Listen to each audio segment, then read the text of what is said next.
नमस्कार दोस्तों, आप सभी लोगों का हमारे यूट्यूब चैनल डी टारगेट में हार्दिक स्वागत एवं अभिनंदन है। मैं आज आप लोगों के लिए कुछ महत्वपूर्ण प्रश्नावली लेकर हाजिर हूं, जो विशेषकर UP TET, C TET, BEd एवं डीएलएड छात्रों के लिए समान रूप से उपयोगी हैं। हमें उम्मीद है कि आपको ये वीडियो ज़रूर पसंद आएगा और इससे आप लाभ उठा सकेंगे। तो आइए हम अपना वीडियो शुरू करते हैं। यदि हमारा वीडियो पसंद आए तो इसको लाइक एवं शेयर ज़रूर करिएगा और हमारे चैनल को सब्सक्राइब करिए। तो आइए शुरू करते हैं। हमारा पहला प्रश्न, जो कि प्रधानाचार्य के कार्य से संबंधित है। आप सभी को जैसा कि पता होगा कि एक प्रधानाध्यापक का मुख्य रोल क्या होता है, एक प्रधानाध्यापक की मुख्य भूमिका क्या होती है। प्रधानाध्यापक किसी भी विद्यालय का महत्वपूर्ण व्यक्ति होता है, महत्वपूर्ण पद होता है उस व्यक्ति का, जो कि किसी भी विद्यालय के सफल संचालन के लिए बहुत आवश्यक होता है। तो प्रधानाध्यापक को अपने विद्यालय में बहुत सारे कार्य करने पड़ते हैं।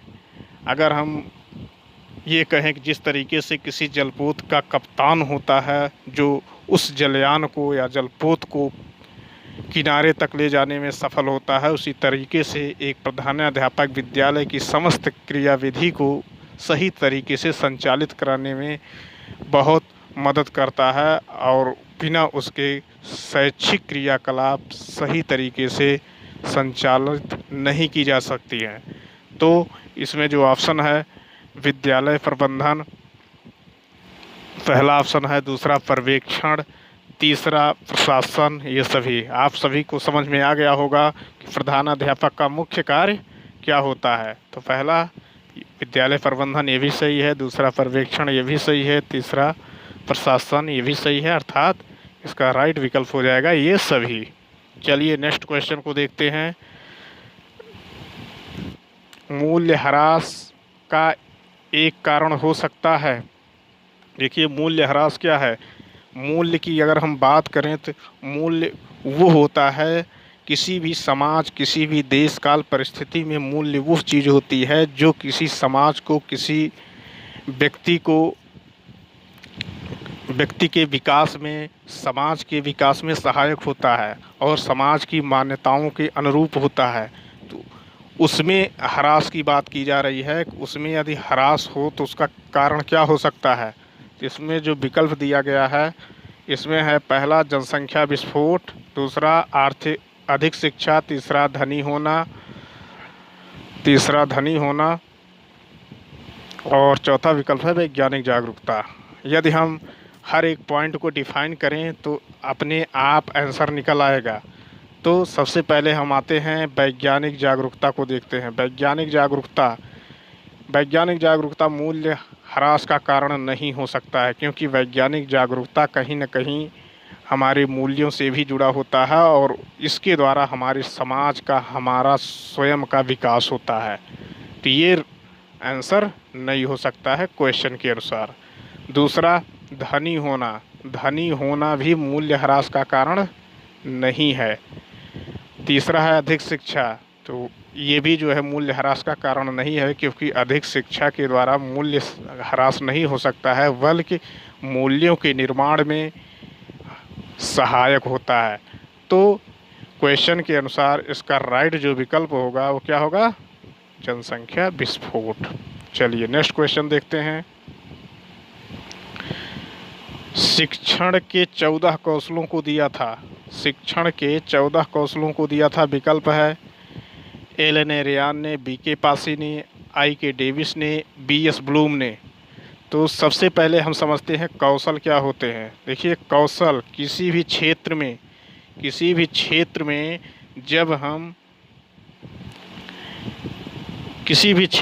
जब हम कोई कार्य करते हैं तो उसमें हमें उस कार्य को करने में हमें दक्षता होनी चाहिए। वो किसी भी क्षेत्र से हो सकता है, जैसे यदि कोई डॉक्टर है, इंजीनियरिंग है या तो एक वकील है, एक इंजीनियर है, एक डॉक्टर है, इन सभी को अपने क्षेत्र से संबंधित कौशलों को डेवलप करना होता है। बिना कौशल के डेवलप में बिना कौशल के डेवलप से किसी भी क्षेत्र में सफलता नहीं पाई जा सकती है। उसी तरीके से शिक्षण में शिक्षण कौशल होते हैं, क्योंकि शिक्षण कौशल जो होते हैं टीचिंग स्ट्रेटजी बनाने में हमारी बहुत हद तक मदद करते हैं। अगर हम अपने शैक्षिक लक्ष्यों को प्राप्त करना चाहते हैं तो उसके लिए सबसे आवश्यक चीज़ होती है हम अपने कौशलों का विकास करें। कैसे कौशल का? शिक्षण कौशलों का विकास करें, क्योंकि हमारा जो क्षेत्र है क्या है? शिक्षण है। तो इसके बारे में, कौशलों के बारे में, कौशल कई प्रकार के होते हैं, कई प्रकार से बताए गए हैं जिसके द्वारा शैक्षिक गतिविधियां संचालित की जाती हैं। इसके बारे में कभी हम विस्तृत रूप से शिक्षण कौशलों के बारे में आपको सभी को बताएंगे। तो प्रश्न के अनुसार इसका सही विकल्प होगा एलन ए रेयान। ये आंसर बिल्कुल राइट है। नेक्स्ट क्वेश्चन देखते हैं। नेक्स्ट क्वेश्चन है 85। देखते हैं, सॉरी 85 ये आपका दिया गया है क्वेश्चन, मैंने जो सिलेक्ट किया है तो इसमें मैंने केवल 20 क्वेश्चन ही शामिल किया है। तो नेक्स्ट क्वेश्चन है स्वतंत्रता के पश्चात भारत सरकार के प्रथम शिक्षा मंत्री कौन थे? आप सभी को पता होगा स्वतंत्र भारत के प्रथम शिक्षा मंत्री जो थे वो कौन थे? मौलाना अबुल कलाम आज़ाद थे। चलिए नेक्स्ट क्वेश्चन, बहुत इंपॉर्टेंट प्रश्न, सबको जानना ज़रूरी है, सबको जानना आवश्यक है या जानना चाहिए सभी को ऐसे प्रश्नों को। तो नेक्स्ट क्वेश्चन देखिए इसमें क्वेश्चन मिस हो गया है दोस्तों। तो सबसे पहले हम देखते हैं क्वेश्चन क्या था। क्वेश्चन ये है कि प्रेरणा में आवश्यकता पदानुक्रम का सिद्धांत किस मनोवैज्ञानिक ने दिया था? अर्थात ये इस तरीके से भी पूछा जा सकता है कि आवश्यकता पदानुक्रम का सिद्धांत किस मनोवैज्ञानिक के द्वारा दिया गया? तो आवश्यकता पदानुक्रम का सिद्धांत जो आपके विकल्प में दिया गया है स्किनर, ब्लूम, मास्लो और फ्लैंडर्स। तो इसमें जो राइट आंसर है आप सभी के लिए तो ये हो जाएगा मैस्लो के द्वारा। मैस्लो ने जो है उसने आवश्यकता पदानुक्रम का सिद्धांत अपनी पुस्तक a theory of human motivation में दिया था। अब मैस्लो ने जो पदानुक्रम का सिद्धांत दिया वो कुछ इस प्रकार से था। मैस्लो ने बताया कि किसी भी व्यक्ति की आवश्यकताएं निम्न रूपों में इस प्रकार से बटी होती हैं। उन्होंने इसका एक पदानुक्रम बताया जो नीचे से ऊपर की ओर चलता है। सबसे पहले उन्होंने जो बताया था physical or basic needs, physical or basic needs. और सेकंड उन्होंने बताया था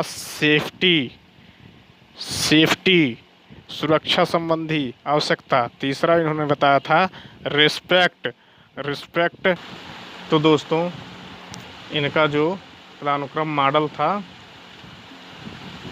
वो इस तरीके से था, मैंने आपको बताया physical needs or basic needs, second था सेफ्टी नीड्स, तीसरा था रिस्पेक्ट या सम्मान संबंधी नीड्स और चौथा था सेल्फ एक्चुअलाइजेशन यथार्थीकरण। तो इसके बारे में कभी हम अलग से वीडियो बनाएंगे, उसके बारे में हम आपको डिटेल में मैस्लो के सिद्धांत को बताएंगे। तो उसमें हम आपको ये सब क्लियर करेंगे होता क्या है। तो इस अनुसार से, इसके अनुसार अगर हम क्वेश्चन का आंसर देखें तो आपको स्पष्ट हो गया कि मैस्लो द्वारा आवश्यकता पदानुक्रम का सिद्धांत दिया गया। ये देखिए दिया गया है मास्लो का आवश्यकता पदानुक्रम अब्राहम मास्लो द्वारा प्रतिपादित एक मनोवैज्ञानिक सिद्धांत है जो उन्होंने a theory of human motivation नामक ग्रंथ में प्रस्तुत किया। चलिए नेक्स्ट क्वेश्चन देखते हैं।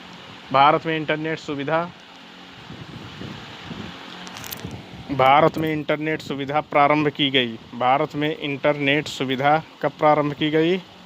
विकल्प में आप देख रहे हैं 1975, 1990, 1995, 1997। तो इसका राइट आंसर क्या है? 1995। नेक्स्ट क्वेश्चन देखते हैं। मैं नहीं आप आदर्श वाक्य है। मैं नहीं आप आदर्श वाक्य किसका है? इसमें विकल्प दिया गया है स्काउट एवं गाइड का, राष्ट्रीय सेवा योजना का, नेशनल कैडेट कोर का। सो अब ये मैं नहीं आप जो आदर्श वाक्य है इस सेवा योजना से संबंधित है, राष्ट्रीय सेवा योजना से संबंधित है। राष्ट्रीय सेवा योजना मीन्स NSS। इसमें जो है इसी को राष्ट्रीय सेवा योजना के नाम से जानते हैं। तो मैं नहीं आप इसका आदर्श वाक्य है NSS का। तो नेक्स्ट क्वेश्चन चलिए देखते हैं। भारत में प्रथम महिला विश्वविद्यालय कौन सा है? तो इसके विकल्प को देखने से ही स्पष्ट हो जाता है कि इसका आंसर क्या होगा, सी होगा, एकदम राइट। क्योंकि बम्बई विश्वविद्यालय नहीं हो सकता, कलकत्ता विश्वविद्यालय नहीं हो सकता, आगरा विश्वविद्यालय नहीं हो सकता है। तो भारत में पहला महिला विश्वविद्यालय कौन सा था?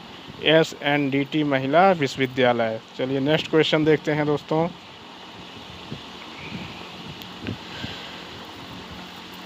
नेक्स्ट क्वेश्चन है, संविधान के किस संशोधन अधिनियम के द्वारा शिक्षा के अधिकार को मौलिक अधिकार बनाया गया? देखिए ये बहुत ही इम्पोर्टेंट क्वेश्चंस है जो कि हर एग्ज़ाम में पूछा जा रहा है और पूछा जाएगा। तो आपको ये जानना चाहिए कि हमारे संविधान में हमारे मौलिक अधिकार कितने हैं। ये हर व्यक्ति को, भारत के हर नागरिक को अपने मौलिक अधिकार के बारे में जानना ज़रूरी है और उसे जानना भी चाहिए। तो आप सभी को पता होगा कि हमारे फंडामेंटल राइट्स जो हैं वो कितने हैं? 6 हैं। हमारे फंडामेंटल राइट्स 6 हैं। 6 में अगर हम बात करें कि ये कौन कौन से हैं? समता का अधिकार, पहला क्या है? समता का अधिकार। दूसरा क्या है? स्वतंत्रता का अधिकार। तीसरा क्या है? शोषण के विरुद्ध अधिकार। चौथा क्या है?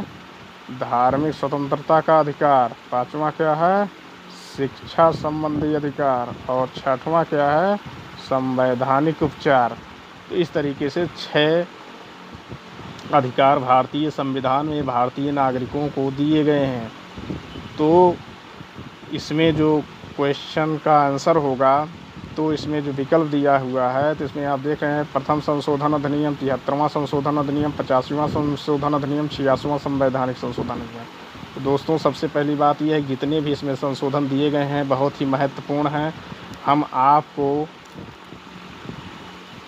संशोधन से संबंधित जितने भी महत्वपूर्ण संशोधन हुए हैं और उसमें क्या चीज़ जोड़ी गई हैं, क्या निश्चित की गई हैं, इसके बारे में हम अलग से वीडियो बनाएंगे। उसमें हम सारे संशोधन की परिचर्चा करेंगे आपसे। तो सबसे पहले हम इस प्रश्न के बारे में जानते हैं कि इस प्रश्न में उत्तर जो होगा 86वां संवैधानिक संशोधन होगा। 86वां संवैधानिक संशोधन के द्वारा फंडामेंटल राइट्स में 21A आर्टिकल्स जोड़ा गया, जिसमें ये बताया गया कि 21A में कहा गया कि 6 से 14 वर्ष तक के बच्चों को निःशुल्क एवं अनिवार्य शिक्षा की व्यवस्था की जाएगी। कहने का मतलब है ये राज्य के लिए एक प्रकार से बाध्यता हो गई कि 6 से 14 वर्ष तक के बच्चों को निःशुल्क शिक्षा अनिवार्य रूप से दी जाए। अगर ऐसा नहीं हो पाता है तो ये जो है स्टेट गवर्नमेंट के लिए बहुत ही बाध्यकारी है, अर्थात फंडामेंटल राइट्स को लागू करना गवर्नमेंट के लिए बाध्यकारी है। जबकि नीति निर्देशक तत्व में यही बात कही गई थी, 6 से 14 वर्ष तक के बालकों को अनिवार्य शिक्षा दी जाएगी। लेकिन आपको पता होना चाहिए कि नीति निर्देशक तत्व मौलिक अधिकार की कंपैरिजन में कम शक्तिशाली है, क्योंकि राज्य का नीति निर्देशक तत्व केवल हमें यह कहता है कि कल्याणकारी राज्य की स्थापना करने के लिए राज्य को ये सारी क्रियाविधि को अपने स्टेट में लागू करना चाहिए, लेकिन किसी भी स्टेट के लिए वो बाध्यकारी नहीं है। दूसरी तरफ फंडामेंटल राइट्स को लागू कराना राज्य गवर्नमेंट की जिम्मेदारी है और अनिवार्यता भी है। तो सबसे पहले 21A आर्टिकल्स आपको याद रखना है। 21A में क्या बात कही गई है? 6 से 14 वर्ष तक के बच्चों को निःशुल्क शिक्षा अनिवार्य व्यवस्था की गई है। चलिए नेक्स्ट क्वेश्चन देखते हैं। निम्नलिखित आयोगों में से किसने ग्रामीण विश्वविद्यालय की स्थापना का सुझाव दिया? विकल्प है राधाकृष्णन आयोग ने, मुदालियार आयोग ने, कोठारी आयोग ने, हंटर आयोग ने। तो आप एकदम राइट, राधाकृष्णन आयोग ने, जो कि जिसका गठन कब हुआ था? 1948 में। इसने सबसे पहले क्या किया था? ग्रामीण विश्वविद्यालयों की स्थापना का सुझाव दिया था। नेक्स्ट क्वेश्चन देखते हैं। मुदालियार आयोग का कार्य क्षेत्र क्या था? मुदालियार आयोग भारतीय शिक्षा आयोग में एक महत्वपूर्ण आयोग रहा, जो कि विभिन्न एग्जाम में समय समय पर पूछा जाता रहा है। तो मुदालियार आयोग क्या था? मुदालियार आयोग का गठन 1953 में हुआ था और यह आयोग जो है किस शिक्षा से संबंधित था? इस आयोग का संबंध विकल्प के अकॉर्डिंग अगर देखें, प्राथमिक शिक्षा, उच्च शिक्षा, माध्यमिक शिक्षा, स्वास्थ्य शिक्षा, तो इसका उत्तर क्या होगा? माध्यमिक शिक्षा। माध्यमिक शिक्षा, इसीलिए मुदालियर आयोग को किस नाम से भी जाना जाता है? माध्यमिक शिक्षा आयोग के भी नाम से जाना जाता है। तो आपको पता होना चाहिए मुदालियर आयोग आया कब? 1953 में। और इसकी को मुदालियर आयोग को ही माध्यमिक शिक्षा आयोग के भी नाम से पूछा जाता है। कभी कभी ये पूछा जाता है माध्यमिक शिक्षा आयोग का गठन कब हुआ? आपको जो मुदालियर आयोग है वहीं माध्यमिक शिक्षा, चूँकि मुदालियर आयोग इसलिए मुदालियर पड़ा क्योंकि इसके अध्यक्ष के नाम के आधार पर, जिसका नाम मुदालियर था, जो इसके अध्यक्ष थे, उन्हीं के नाम से इस आयोग को मुदालियर आयोग के भी नाम से जाना जाता है। नेक्स्ट क्वेश्चन देखते हैं। सर्व शिक्षा अभियान कब शुरू किया गया? सर्व शिक्षा अभियान की शुरुआत कब हुई? विकल्प में क्या दिया है? 90-91, 1990, 91, 2000, 2001, 2004, 2005, 1995, 96। तो इसका आंसर जो होगा बी, 2001 में। देखिए 2001 में बीजेपी की सरकार थी और उस समय हमारे यशस्वी प्रधानमंत्री स्वर्गीय अटल बिहारी वाजपेयी जी प्रधानमंत्री हुआ करते थे। उन्होंने ही सर्व शिक्षा अभियान की शुरुआत 2001 में किया और इसके द्वारा सभी लोगों को प्राथमिक शिक्षा एक निश्चित समयावधि में देने का जो है संकल्पना व्यक्त की गई। कहने का मतलब यह है सर्व शिक्षा अभियान जो है प्राथमिक शिक्षा को सार्वभौमिकरण बनाने का प्रयास किया गया है। इसमें देखिए आपको पता कंफर्म हो जाएगा, सर्व शिक्षा अभियान भारत सरकार का एक प्रमुख कार्यक्रम है जिसकी शुरुआत श्री अटल बिहारी वाजपेयी के प्रधानमंत्रित्व काल में एक निश्चित समय अवधि के तरीके से प्राथमिक शिक्षा के सार्वभौमिकरण प्राप्त करने के लिए किया गया। कहने का मतलब सर्व शिक्षा अभियान कब शुरू किया गया? 2001 में। मकसद क्या था इसका? प्राथमिक शिक्षा का सार्वभौमिकरण करना। चलिए नेक्स्ट क्वेश्चन देखते हैं। शिक्षण कौशलों का विकास किया जाता है। शिक्षण कौशलों का विकास क्यों किया जाता है? हमने अभी आपको पिछले क्वेश्चन में चर्चा किया था। शिक्षण कौशल, कोई भी कौशल का विकास इसलिए किया जाता है जिससे कि हम अपने क्रियाकलाप को सही तरीके से संचालित कर सकें, सही तरीके से कर सकें। अर्थात जिस लक्ष्य को ध्यान में रख करके हम कोई कार्य कर रहे हैं उस लक्ष्य को आसानी से प्राप्त कर सकें। कोई भी अध्यापक, कोई भी शिक्षक जब शिक्षण कार्य करता है तो उसका मुख्य मकसद होता है विषय वस्तु को छात्रों तक आसानी से पहुंचाना। तो आसानी से पहुंचाने के लिए वो किसका सहारा लेता है? कौशलों का। कैसे? शिक्षण कौशलों का सहारा लेता है और इसी शिक्षण कौशलों के सहारे वो छात्रों को विषय वस्तु आसानी से समझाने का प्रयास करता है। तो इसका आंसर क्या होगा? देखिए शिक्षण कौशलों का विकास किया जाता है प्रणाली विश्लेषण द्वारा, सूक्ष्म शिक्षण द्वारा, अंतःक्रिया विश्लेषण द्वारा, क्रियात्मक अनुसंधान द्वारा। तो इसका उत्तर क्या होगा? माइक्रो टीचिंग के द्वारा सूक्ष्म शिक्षण का विकास किया जाता है। तो इसका राइट आंसर है। नेक्स्ट देखते हैं। प्राथमिक शिक्षा में अपव्यय एवं अवरोधन की समस्या की ओर सबसे पहले ध्यान खींचा था। सबसे पहले ध्यान प्राथमिक शिक्षा में अपव्यय एवं अवरोधन। विकल्प क्या है? उड के घोषणा पत्र ने, जीके के गोखले ने, हार्टोंग समिति ने, महात्मा गांधी ने। तो सबसे पहले हम देखते हैं कि अपव्यय एवं अवरोधन होता क्या है। अपव्यय एवं अवरोधन, देखिए जो भी ये आयोग दिए गए हैं इस सब शैक्षिक दृष्टि से बहुत ही महत्वपूर्ण आयोग हैं और विभिन्न आयोगों से संबंधित कुछ महत्वपूर्ण तथ्य एग्जाम में पूछे जाते हैं। हम अलग से एक वीडियो बनाएंगे जिसमें हम समस्त आयोग के प्रमुख बिंदुओं को दर्शाएंगे और आपसे साझा करेंगे। तो चलिए हम समझते हैं इस प्रश्न को। प्राथमिक शिक्षा में अपव्यय एवं अवरोधन की समस्या की ओर सबसे पहले ध्यान किसने खींचा था? सबसे पहले ध्यान खींचा था हार्टोंग समिति ने। हार्टोंग समिति ने प्राथमिक शिक्षा में अपव्यय एवं अवरोधन की समस्या को सबसे पहले दर्शाया था। अब हमें ये जानना है कि अपव्यय एवं अवरोधन होता क्या है। अपव्यय क्या है? अपव्यय वो है प्राथमिक शिक्षा पूरी किए बिना किसी छात्र का विद्यालय छोड़ देना अपव्यय की श्रेणी में आता है। अवरोधन क्या है? अवरोधन प्राथमिक शिक्षा के किसी किसी भी कक्षा स्तर में, किसी भी कक्षा में बच्चों का एक से अधिक वर्षों तक रहना अवरोधन की समस्या। अर्थात यदि कोई बच्चा एक कक्षा में एक से अधिक वर्ष तक रुका रहता है तो अवरोधन की श्रेणी में आएगा। आपको स्पष्ट हो गया होगा अपव्यय अवरोधन ये डीएलएड के एग्ज़ाम में भी कई बार 2 लाइनर के क्वेश्चन में पूछा गया है। तो अपव्यय अवरोधन की समस्या की ओर सबसे पहले ध्यान किसने दिया था? हार्टोग समिति ने दिया था। नेक्स्ट क्वेश्चन आइए देखते हैं।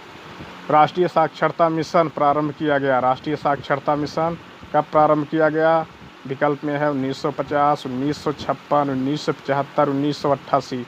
इसका राइट आंसर क्या हो जाएगा? 1988। राष्ट्रीय साक्षरता मिशन की शुरुआत कब की गई थी? 1988 में की गई थी। इसका मुख्य मकसद क्या था? इसका मुख्य मकसद ये था कि 15 से 35 आयु वर्ग के जितने भी निरक्षर लोग हैं सबको शिक्षित किया जाए, सबको साक्षर किया जाए। तो राष्ट्रीय साक्षरता मिशन कब प्रारंभ किया गया था? 1988 में। एग्जाम में कई बार ये प्रश्न पूछा गया है। चलिए नेक्स्ट क्वेश्चन की ओर बढ़ते हैं। विश्वविद्यालय अनुदान आयोग की स्थापना किसकी सिफारिश पर की गई? विश्वविद्यालय अनुदान आयोग की स्थापना विकल्प में राधाकृष्णन आयोग, हंटर आयोग, मुदालियर आयोग, सेंडलर आयोग। तो इसका जो राइट आंसर होगा राधाकृष्णन आयोग। राधाकृष्णन आयोग का गठन कब हुआ? 1948 में। 1948 में। तो 1948 में विश्वविद्यालय अनुदान आयोग की सिफारिश की गई राधाकृष्णन आयोग द्वारा। और ये यूजीसी जो अस्तित्व में आई वो कब आई? 1953 में। 1953 में ये अपने अस्तित्व में आई। तो विश्वविद्यालय अनुदान आयोग का गठन 1953 में हुआ। तो चलिए नेक्स्ट क्वेश्चन देखते हैं।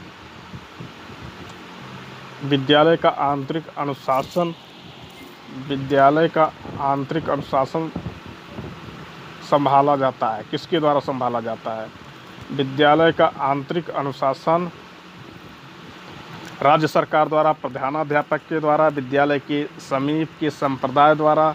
जैसा कि आप सभी को पता है, पहले क्वेश्चन में हमने आपसे चर्चा किया था कि आंतरिक अनुशासन विद्यालय संबंधित जो होती है वो कौन संभालता है? प्रधानाध्यापक। तो प्रधानाध्यापक ही मुख्य है। तो इसका राइट आंसर प्रधानाध्यापक। नेक्स्ट क्वेश्चन देखते हैं। एनसीटीई को किस वर्ष में एक वैधानिक संस्था घोषित किया गया? एनसीटीई को चलिए देखते हैं। विकल्प है 1993, 1973, 1976, 1995। एनसीटी को किस वर्ष एक वैधानिक संस्था घोषित किया गया? 1995 में। 1992 में नई राष्ट्रीय शिक्षा, संशोधित राष्ट्रीय शिक्षा नीति आई थी और उसी के जस्ट बाद 1995 में एनसीटी की स्थापना की गई। चलिए नेक्स्ट क्वेश्चन देखते हैं। निम्नलिखित में से किस शहर में एनसीटी का क्षेत्रीय कार्यालय नहीं है? एनसीटी का क्षेत्रीय कार्यालय कहाँ पे नहीं है? चेन्नई में नहीं है। तो इस तरीके से हमारे 20 क्वेश्चन पूरे हुए। और अगर हम एनसीटी की बात करें, national council for teacher education, इसका फुल फॉर्म होता है राष्ट्रीय अध्यापक प्रशिक्षण परिषद, national council for teacher education. तो इस तरीके से हमारे 20 प्रश्न पूरे हुए और आप सभी को इसी तरीके से बहुत महत्वपूर्ण जानकारियाँ मैं उपलब्ध कराता रहूँगा। आप लोग यदि आप लोगों को वीडियो पसंद आया हुआ हो तो इसको लाइक करें, शेयर करें, हमारे चैनल को सब्सक्राइब करें। धन्यवाद।